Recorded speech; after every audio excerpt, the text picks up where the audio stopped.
He was there every morning before sunrise, yet no one knew his name until the day he didn't show up. Before we begin, make sure to subscribe if you love meaningful stories, and let me know in the comments where you're watching from. I really enjoy seeing where these stories travel. The sun hadn't even crested the skyline when Ray unlocked the back door of the Preston and Company building. It was 5:42 a.m., right on schedule, always was. Ray's faded gray uniform moved quietly through the halls like part of the building itself. The janitor's cart creaked slightly with every push, but even that sound seemed respectful of the silence. He started, like always, with the lobby. Trash cans emptied, coffee stains scrubbed, glass wiped clear of yesterday's fingerprints. Then upstairs, replacing tissues in meeting rooms, refilling soap dispensers, and mopping the footprints no one ever noticed but him. Ray wasn't the kind of man people paid attention to. He didn't demand it, never lingered too long. Just nodded politely, offered a soft morning, and carried on. Most employees never even answered back. A few smiled, sure. But by and large, Ray existed in the background, utterly reliable, completely invisible. At 8:03 a.m., the building came to life. Elevator doors pinged open, dress shoes clicked across the floor, coffee cups sloshed on the way to desks. Ray was already on the lower level by then, replacing light bulbs in the employee break room. He passed Julia from HR on the stairs. She was carrying a box of onboarding materials and barely made eye contact. "Morning," Ray said gently. She gave a half smile, then kept walking. By 10 a.m., he was gone, just like always. In and out, quiet as a breeze. What no one realized, not yet, was that today would be the last time they'd see him for a while. The next morning began like any other, except it didn't. There was a smell in the air. Nothing foul, just off. The trash hadn't been emptied. The front door's glass was smudged. A stack of coffee stirs had spilled across the lobby table and hadn't been picked up. Julia noticed it first as she walked in at 8:07 a.m. She frowned, looking around. The usual shine was missing. The scent of lemon cleaner that usually clung to the building, like a signature perfume, gone. Maybe he was running late, but by 9:30, the overflowing bathroom bins and sticky conference tables told a different story. By noon, people were whispering, "Hey, has anyone seen the janitor today?" "You mean, um, what's his name again?" No one knew. No one had ever asked. The first to actually say something out loud was Marcus from accounting. It was around 1:15 p.m., and he was balancing a takeout salad in one hand and his phone in the other when he walked into the third-floor restroom and stopped. Overflowing trash, paper towels scattered across the counter. The floor, sticky. He wrinkled his nose and muttered, "Gross," before glancing around and adding, "Where the hell is that janitor?" A passing intern, Ava, paused at the door. "You mean Mr.?"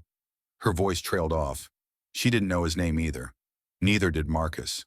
That's when something shifted. People began noticing the things that usually didn't need noticing. The clean mugs that magically reappeared in the break room each morning. Still sitting in the dishwasher. The hallway floor near the elevators. Dusty. The hand sanitizer dispensers. Empty. It wasn't chaos, but it was unraveling. And the strange part? No one had gotten an out-of-office reply. No out sick email. No temp stepping in. Ray was just gone. Julia from HR felt uneasy. Around 2 p.m., she finally asked reception, "Do we have emergency contact info for the janitor?" Maya, the front desk coordinator, frowned. "Janitor? I think he's from a third-party service, right?" Julia shook her head. He's on direct payroll. I saw his name once. Something with an R." Maya tapped her keyboard. "Raymond Lee. Been here 12 years. Julia blinked. 12? Maya nodded slowly. "I think so. No sick days in his file. Like ever." That's when Julia's gut twisted. She pulled up the company directory, scrolled, and found his profile. No phone number listed, just an address. She stared at it for a moment before muttering, "I'm going over there." Meanwhile, upstairs, the day continued. Barely. People noticed how grimy the office could get in just one day. Little things added up. Trash left in meeting rooms. Coffee drips ignored. Someone left a wrapper on the floor and just walked past it. It wasn't until a facilities manager from HQ stopped by for an unrelated HVAC check that someone finally asked the big question. "Hey," said Ava, the intern, "do you know what happened to the janitor?" "Ray?" The manager furrowed his brow. "Ray? Thought he retired months ago." That rumor spread fast and false. By 4 p.m., no one knew what to believe. Back at Ray's apartment, Julia stood in front of a modest brick building. Apartment 3B, she knocked twice. No answer. Then again, louder. Finally, a soft voice from inside. "1 second." The door opened, slowly. Ray stood there. He looked tired. No uniform, no mop, just a faded t-shirt and jeans. He leaned slightly on the doorframe. His left hand was bandaged. "Julia," he said, clearly surprised. "Did something happen?" She blinked. "We were going to ask you that." Ray offered a quiet chuckle. "First time someone's noticed I wasn't there, huh?" She didn't respond, just looked at the bandage. "Fell," he said, "carrying supplies down the stairs at home. Landed bad. Wrists out for a bit." "You should have let someone know," Julia said gently. He raised an eyebrow. "Would anyone have listened?" She opened her mouth to answer, but nothing came. Ray nodded, like that was all the answer he needed. That evening, in the building's group Slack, a message popped up in number general from Julia. "For those who noticed Ray, our janitor, wasn't in today, he's okay. Minor injury. He's been quietly keeping this place running for over a decade. I think it's time we stopped overlooking that. If you've ever appreciated a clean workspace, maybe leave a note for him below." By 9 p.m., the thread had over 60 messages. By morning, over 200. Ray didn't talk much at work. He never had. But that didn't mean he wasn't listening. Each morning he'd arrive before sunrise. Coffee thermos in hand, same dark green polo, same slow steps. He'd walk the halls long before they filled with footsteps and chatter.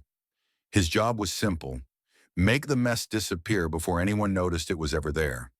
But behind that quiet routine was a life few ever bothered to ask about. Ray lived alone. His wife, Martha, had passed 5 years ago after a long illness. Cancer. Ray had cared for her at home until the very end, mopping the floors by day, holding her hand by night. After she was gone, he returned to work 2 days later. Not because he had to, because he didn't know where else to go. He never told anyone about her. There was no memorial email, no flowers in reception, just an extra silence in the hallways no one noticed. But he carried her memory with him, every single day. That morning, still recovering from his fall, Ray sat in his apartment recliner with his bandaged wrist elevated and his phone buzzing beside him. It hadn't stopped since last night. Slack pings, text messages from numbers he didn't recognize, a voicemail from Julia, and most surprising of all, a video. He tapped it, hesitant. It was from the intern. Avenue She stood in the third-floor break room, holding a whiteboard. On it, written in thick black marker, "Ray, we miss you." Behind her, employees waved. One by one, they held up sticky notes with messages. "Hope you're okay, Ray." "Never realized how much you do." "Thank you. Sending love from legal." Ray blinked, throat tightening. He pressed pause. It had taken his absence for them to see what he had always been. Present. At Belridge, something unusual was happening. People were cleaning up after themselves. Not perfectly, but noticeably. Someone from marketing refilled the paper towel dispenser in the women's restroom. A product manager vacuumed crumbs off the conference table after lunch. Someone even left a basket of snacks labeled, "Ray's Recovery Fuel. Take one and leave a message." The index cards filled quickly, and just like that, Ray had gone from invisible to irreplaceable. In the CEO's office, Mark Danner leaned back in his chair, reading the Slack thread that had now been pinned to the top of the company feed. Ray, how's your wrist? Ray, your absence made us realize what presence means. He turned to Angela from Culture and Engagement. How did we miss this? Angela exhaled. We didn't look. Mark frowned. How long's he been with us? 12 years. 12? Angela nodded. No write-ups, no complaints, no sick days, just 12 years of showing up. Mark leaned forward. I want to meet him, face to face. Angela smiled softly. So do a lot of people. Back in his apartment, Ray sat in quiet awe. He hadn't replied to a single message yet, not because he didn't want to, but because he didn't know how. He wasn't used to being seen, wasn't used to being missed, wasn't used to being important. He reached for a card that had been hand-delivered earlier that morning, slipped under his door in a small envelope. It read, I've worked in the same building as you for 7 years. I never said hello. I'm sorry for that. When you're back, I hope I get the chance to change that. Ray folded the card and placed it beside a framed photo of Martha. I think she'd like this, he said aloud to the empty room. And for the first time in a long while, Ray allowed himself a small, genuine smile. Tyler didn't talk much, but he noticed everything. From his station near the back loading dock, he had a view of what most people ignored. Late-night deliveries, janitorial routines, and employees slipping in and out when no one else was looking. Most saw him as part of the background, just the quiet security guard in the blue uniform, tucked away in the shadows. But Tyler paid attention, and lately something felt off.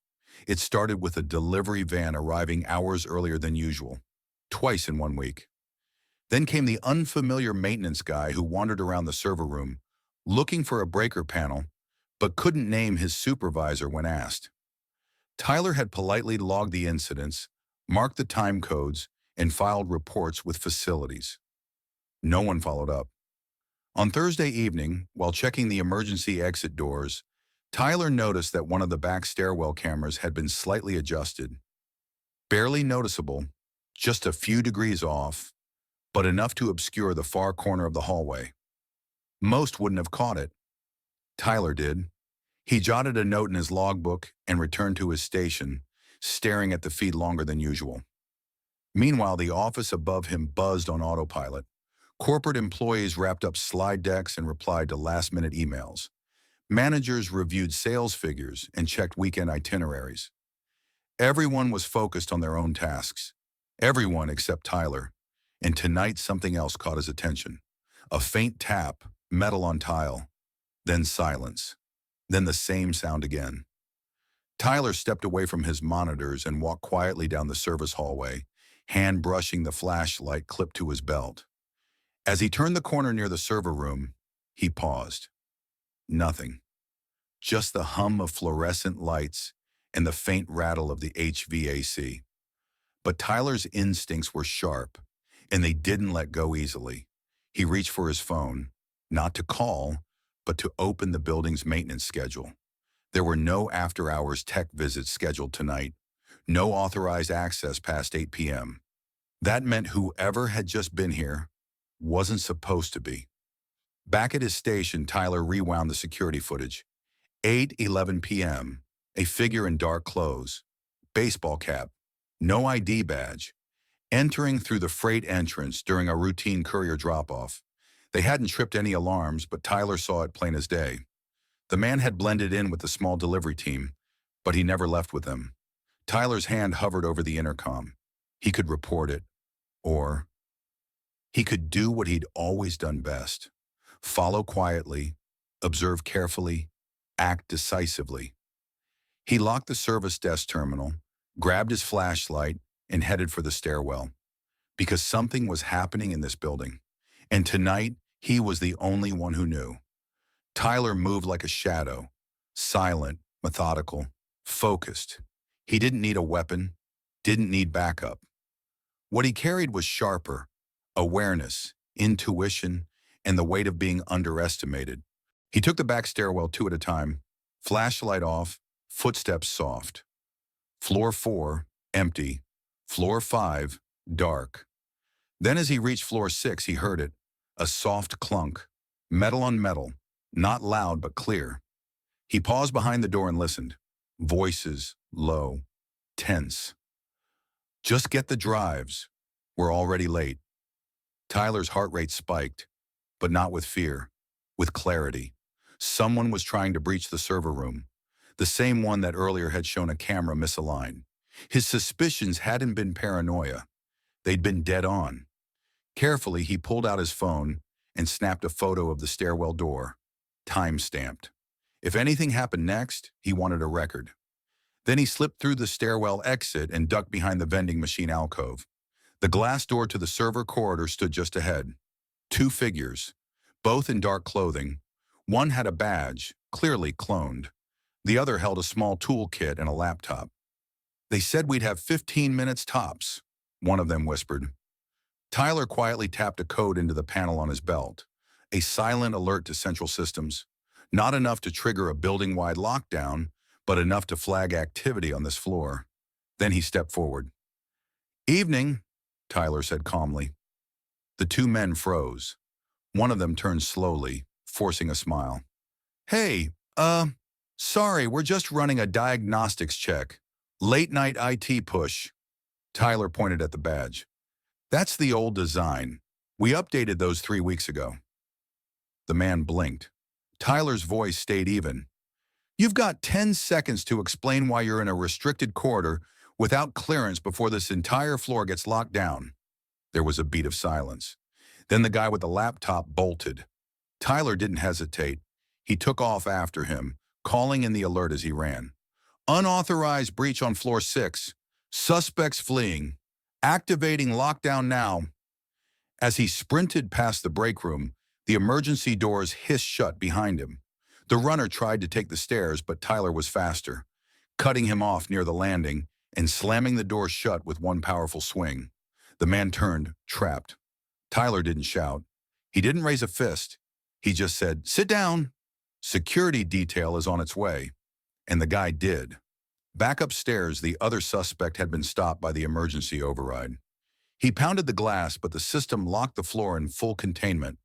Within minutes, police were on site. What they uncovered later shocked everyone.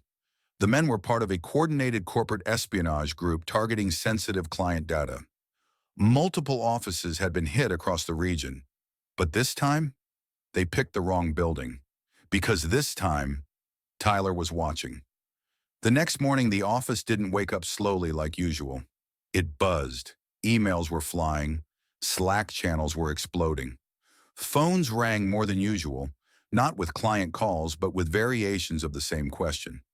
Did you hear what happened last night? Tyler arrived for his regular shift just after sunrise. Same crisp uniform, same slow walk through the front lobby, but everything felt different. People were looking at him now, really looking. The receptionist, Jasmine, was the first to speak. Tyler, was it true? You caught them? He blinked. I didn't catch them. I just did my job. But the way she looked at him said otherwise. Upstairs, the leadership team gathered in the executive conference room. The CEO, Marla Chambers, stood by the floor-to-ceiling window, arms crossed, scanning the preliminary police report. Behind her, the head of IT, the compliance officer, and a visibly shaken operations manager all looked at the printed details in disbelief. They bypassed 2 firewalls, the IT director said. They knew exactly where to go. This wasn't random. Exactly, Marla replied. They came for the client data. They would have gotten it too. But Tyler, she trailed off, turning toward the head of security, who was standing at the back, arms folded. Why didn't this go to a full alert? The compliance officer asked a bit sharply. Why weren't we notified until after it was over? The security chief smiled slightly. Because Tyler flagged it in advance. He didn't panic. He gathered evidence. He used the Tier 1 silent protocol to trap them, then called it in once containment was guaranteed. He followed the book? Someone asked. No, the chief said. He wrote the book. Half of our current nighttime security playbook is based on his recommendations. Most people just never bothered to read it. Marla's expression softened, and we barely say good morning to him. Down on the third floor, Tyler was refilling his coffee when a voice came from behind him. Hey, he turned to find Nick, the same guy who used to wave him off every night without eye contact. Nick offered a hand. I'm glad you were here last night. Seriously. Tyler nodded once. Thanks. Nick hesitated, then added, if you ever want to grab lunch with the team, just say the word. The invitations kept coming. The head of HR asked for a meeting to chat about protocols. A junior marketing intern asked to interview him for the company blog. Even Priya from legal, the one who rarely made small talk, left a handwritten note on his desk. Thank you for protecting all of us. But Tyler didn't bask in it. He just returned to his post, made his rounds, checked the cameras. That's what made it so powerful. He never demanded attention, but now the whole office was finally paying attention to him. Tyler sat in the same chair he'd used for 5 years, right behind the security desk near the front doors. But today, the room didn't feel the same. He wasn't just part of the background anymore. He was the reason they still had a background to protect. But even as thank you emails poured in and a framed employee spotlight photo appeared on the wall near the break room, Tyler didn't let it get to him. He stayed grounded, still checking badge logs, still scanning entry reports, still walking his routes with the same calm precision. Then something unexpected happened. The CEO herself showed up. Marla Chambers wasn't known for surprise visits. She was polished, sharp, and always surrounded by a group of advisors. But that afternoon, she walked in alone. No entourage, no clipboard. Just her, a warm coat draped over one arm, and a takeaway coffee cup in the other. Tyler, she said. He looked up, surprised. Ma'am? Got a second? He stood, not quite sure what to say. Of course. She didn't give a speech. No cameras, no HR rep taking notes. She just leaned on the edge of the desk and said, I read the full report. I saw the camera footage. I also read the documentation you submitted months ago, the one with all your security protocol suggestions. Tyler nodded once, careful not to assume anything. I wanted to apologize, Marla said. We should have listened sooner. You've been here for years, and somehow we never really saw you. Tyler glanced around the now busy lobby. I'm used to it. You shouldn't have to be, she said. Then after a pause, we're setting up a new internal security advisory board. Small group, cross-department. You'd be leading it. Tyler blinked. Me? You've proven that you don't just follow rules. You understand why they exist. That's the kind of thinking we need. Especially now. He nodded slowly. I'd be honored. As she stood to leave, she added, oh, and I hope you don't mind, but next week's town hall, I'd like to tell the whole team what you did, not to embarrass you, but to remind people what leadership looks like when no one's watching. Tyler didn't say much, but his eyes said enough. That evening, as the office emptied out and lights dimmed, Tyler walked his usual path through the building. Everything was as it should be, quiet, secure, routine, but for the first time in a long time, something felt different. It felt like he mattered, not just because of what he stopped, but because they finally saw the man who'd been standing watch the whole time. The town hall wasn't mandatory, but the entire building showed up. Employees squeezed into chairs, stood along the walls, and lined the balcony above. There was a quiet hum in the air, the kind that fills a room before something important happens, even if no one knows exactly what. Marla Chambers stepped onto the stage, dressed not in a power suit but in a soft gray sweater and jeans. The screen behind her displayed a simple phrase, the people who protect us. I could start this meeting with numbers, she began. Quarterly growth, cost reduction, projected expansion. But today I want to talk about something that doesn't show up on a spreadsheet.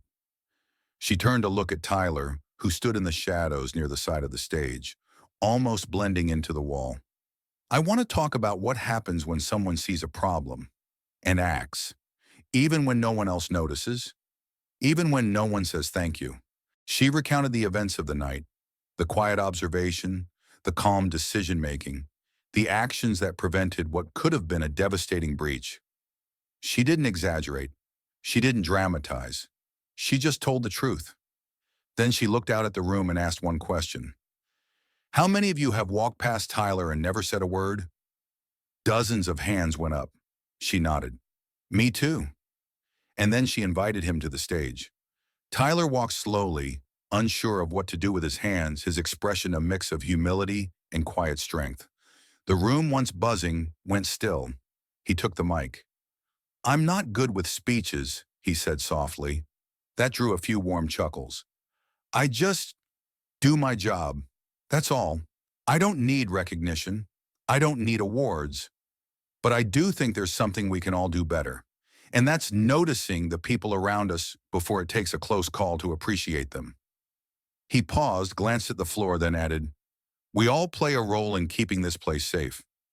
Not just from outside threats, but from feeling like no one sees you. He handed the mic back and stepped down to quiet applause. But as he made his way down the steps, the room rose. A standing ovation, not for a hero in a cape, but for the man who never asked to be noticed, only to be seen. That afternoon, the company's internal newsletter went out with a new header, Seen and Heard, Stories from the Heart of the Company. And the first featured quote came from Tyler. I wasn't trying to be a hero. I just wanted to make sure the people I work with get to go home safe. A week after the town hall, something started to shift. It didn't come with policy memos or bold company-wide announcements. It showed up in the small things. The elevator that used to carry stiff silences between floors now echoed with, Good morning, Tyler. The front desk, once ignored in the morning rush, saw a steady stream of coffee cups and quiet thank yous. And late at night, when most had gone home, Tyler began noticing something different on the security feeds. Smiles, waves, people acknowledging the camera, as if nodding to him, even when they couldn't see him watching. At first it felt strange, but over time it felt right. The company didn't stop at one story. The Seen and Heard series continued. A cafeteria worker was highlighted for helping an intern carry her books during a rainstorm. A janitor was recognized for leaving folded motivational notes on mirrors before big meetings. A quiet IT technician who stayed late to fix a broken workstation became the face of the next feature. One by one, the invisible became visible. And then on a rainy Thursday afternoon, Marla found Tyler during a quiet shift change. I wanted to show you something, she said, handing him a small box. Inside was a polished silver pin shaped like a shield. One word was engraved across it, Guardian. Tyler blinked, his throat tightening. It's not an official title, Marla said, smiling. But it should be. He looked up. I'm not used to this kind of attention. That's okay, she replied. We just wanted you to know. We see you now, and we're glad you see us too. That evening, as he walked his rounds, the building felt different. Not because of new cameras or reinforced doors, but because of something stronger. Connection, trust, recognition. The kind that made people pause at the exit and say, hey, thanks for being here tonight. The kind that made them feel safe, not just from threats, but from the fear of being forgotten. And Tyler? He kept walking his rounds, quietly, steadily, like he always had. But now when he passed his reflection in the lobby glass, he didn't just see a uniform. He saw what others finally saw too. A protector, a presence, a person who mattered. And in a world that often overlooks the people behind the scenes, this story didn't end with a headline. It began with one moment of being seen.